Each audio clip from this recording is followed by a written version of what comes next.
Hello, welcome to Special. My name is Anastasia Lavrina, and now I'm joined by a very distinguished guest, Dr. Artis Pabriks, who is a former Deputy Prime Minister and former Minister of Defense, Latvia. Welcome. Thank you. Thank you very much. So, indeed, Dr. Pabriks, there are many questions. A lot of events is happening in the world, specifically in the Middle East. And the war which started between just three countries, Israel, United States and Iran, now affecting many countries in the Middle East, having the global implications, serious implications for Europe itself. And many experts already saying that this is a huge challenge for European defense system. Europe itself is facing the most serious security challenges in decades. So from your perspectives, how prepared is Europe today to defend itself if the United States prefer to abstain? If I may, I would like to start with some maybe quotation from Nizam Ganjavi, because we are in this global forum here. And as far as I know, he was once writing or telling something in English, which would be like, if there is a wisdom and justice ruling the world, we don't need the wars. Unfortunately, we see that in current world affairs, neither justice nor wisdom is ruling. And that, of course, creates a very dangerous circumstances. And I must say that the last year even increased this perception of danger. And for Europe, which was facing now war in Ukraine for more than 4 years, is added the second challenge, the war in Persian Gulf against Iran. And my feeling is that this simply will get deeper. And that puts additional pressure to Europeans, and particularly to Western Europeans, because by nature people are used to live in a kind of perception that thunder and storm might pass and the life will be again as before. Unfortunately, this is not always true. And that belief actually made Europeans to be hesitant to use the time, to use the chance to prepare also for the rougher times, for storms. And now, yes, not all European countries are ready to face the challenges. So if you ask me, are they prepared for war or prepared to face dangers? Obviously, there is never too much preparations. So they still need time, but they need to use this time, not to waste the life. Well, you mentioned Ukraine. And indeed, with the time when Donald Trump started his second term of presidency, the situation around the war, Russia and Ukraine, let's say, changed the previous scope of negotiations and the approach of the global approach, the Western approach to the situation there. And on this environment, on these platforms now, which is existing for negotiations, there are significant changes, especially now when the war is escalating in the Middle East. So do you believe that Europe is still have enough power to sustain Ukraine? Europe has enough power. What is missing in Europe is a political will.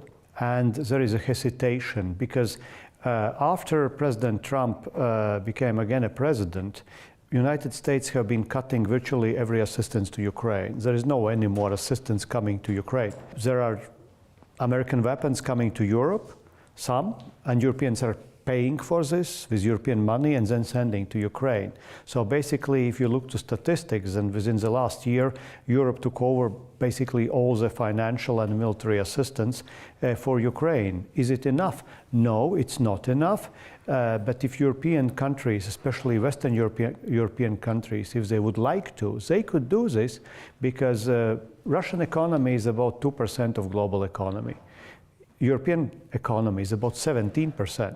So don't tell me that there is no money. There is possibility. It's a question of perception of threat and a question of will to do what it takes.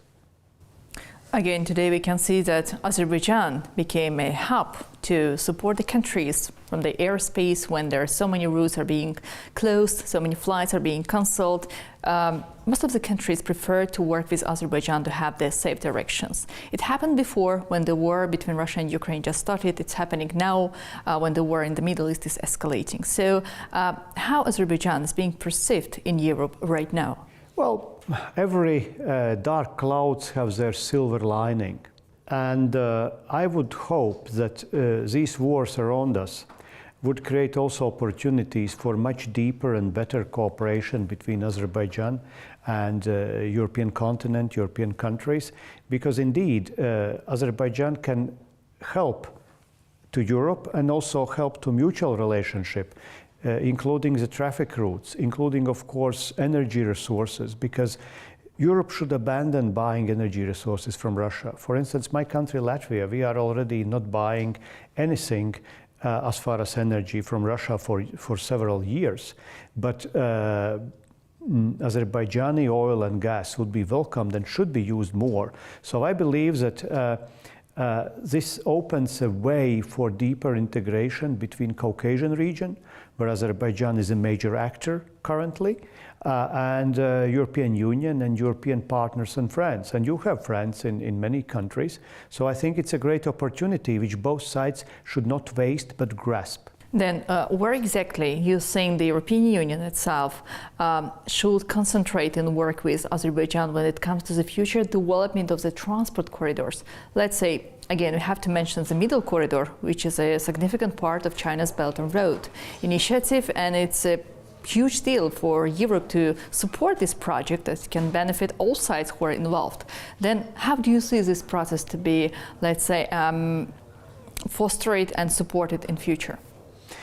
Well, I cannot answer for every in each country in Europe, but I believe that our position in European Commission, in Brussels and also in national capitals should be that we should work much closer with countries like Turkey and Azerbaijan. And also this is a path and a way how we can get a deeper representation and involvement also with Central Asia, because you are just across the Caspian Sea. So again, this is a great opportunity. And in a turbulent times where all the international institutions are changing, I think also cooperation on political level, on planning how do we develop the next order, world order, how do we develop the next world institutions. This is much better to be done for Europeans together with Azerbaijan and some other regional countries and alone. Dr. Pabriks, you mentioned Turkey, and I guess Turkey now plays a very important role, not only as a country, as a transit route, as a member state of NATO, and as a country which is bordering with Iran and already faced the threat. 2 ballistic missiles were sent there, and fortunately the NATO air defense system were able to deal with that. So how is Turkey being perceived in Brussels, in the European Union itself now, from the security and economic perspectives?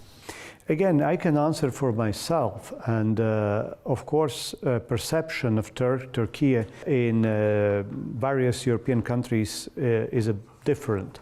If you look to the Baltic states, then our relationship with Turkey was always very good, with mutual trust and support, and also our trade and tourism and other things have been just deepening and developing. And I would say that this crisis and these wars what we now experience gives to Turkey, just like to Azerbaijan, a new opportunities to engage again with old friends and also to engage with those which were maybe neglecting this relationship. So this is a time not only of quarrels, wars, but also a time of opportunities. Coming back to what we started with, the time of opportunities for European countries, for NATO member states, with this new geopolitical environment, when indeed the cooperation with the United States is having its own troubles when it comes to the war in the Middle East, probably in case of more unified position within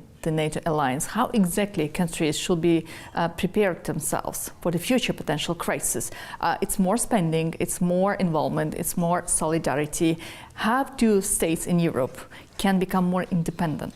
Well, I think that current transatlantic relationship is in kind of crisis, and I believe one day we will overcome that.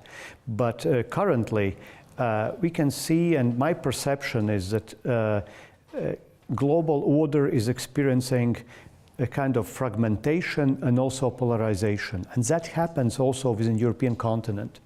And still until the last days, many European politicians were claiming that we need always a unified response. But it is difficult to find a unified response if sometimes positions of even European countries are contrary to interests. For instance, Hungary's interests are totally different from Polish or Latvian interests as far as Ukraine.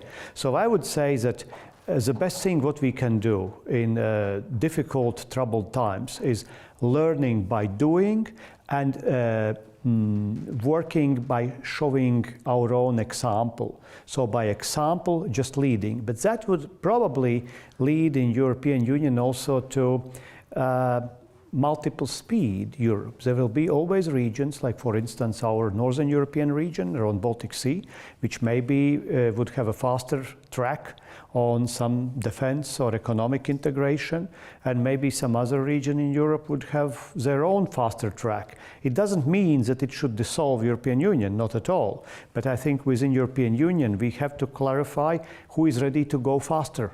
Because the most valuable thing in our individual lives and also in politics, it's time. And currently we are missing time. Dr. Pabriks, you are here today participating at the XIII Global Baku Forum. The platform which brought together so many, let's say, a representative from many organizations, the former presidents of so many countries. And this is a good platform to come up with some solutions on how exactly we should proceed further. What will be your main and the key outcomes of? Well, first of all, I would like to characterize this forum as extremely wonderful way how to show to so many leaders and former leaders and future leaders Azerbaijan as a country. Because this forum is a place where happens intense intellectual exchange of high value. And I don't see in the region something which even could compete with this currently. So I would say that the major message here is that we can go home and we can digest all that intense intellectual experience what we gained here in few days, because the work will continue afterwards. Here we had a chance really openly to speak with each other and express our views. Maybe sometimes contrary, maybe sometimes we found a new friends who think in the same way, but only in a good discussion, in an armchair, maybe with a glass of some wonderful drink, we can find the best mode how to proceed globally. Dr. Pabriks, one more question. Talking with some of the participants, most of them are still rely on diplomacy, on the peaceful solution of the conflict, negotiations. I guess Azerbaijan and Armenia is a good sample, have two countries after almost 3 decades of war finally moving to the stage of peace, negotiations, cooperations, the development of transport links, and as President Ilham Aliyev himself mentioned, for Armenia in the first time in its modern history, there is a possibility to become the transport hub in the region. So probably it can serve also as a good example for many other cases on how countries are willing to turn the page. And one additional question, do you still believe that diplomacy prevail in the 21st century? Very good question and very complicated question, because we know how Azerbaijan succeeded with unifying its territories and with the Karabakh war. And as you can see, this was not done only by diplomacy, which means that also the kind of last decades understanding, for instance, in European Union was that European Union is a soft power and the United States will be the hard power. And that doesn't work like that. You must have always both arguments in your pocket. And Azerbaijan was using it very well. And I would say that if I speak with some of my Ukrainian friends, they take Azerbaijan also as an example how the good negotiations could happen and what is the basis for negotiations. Because I would challenge the classical notion that all wars are ended with negotiations.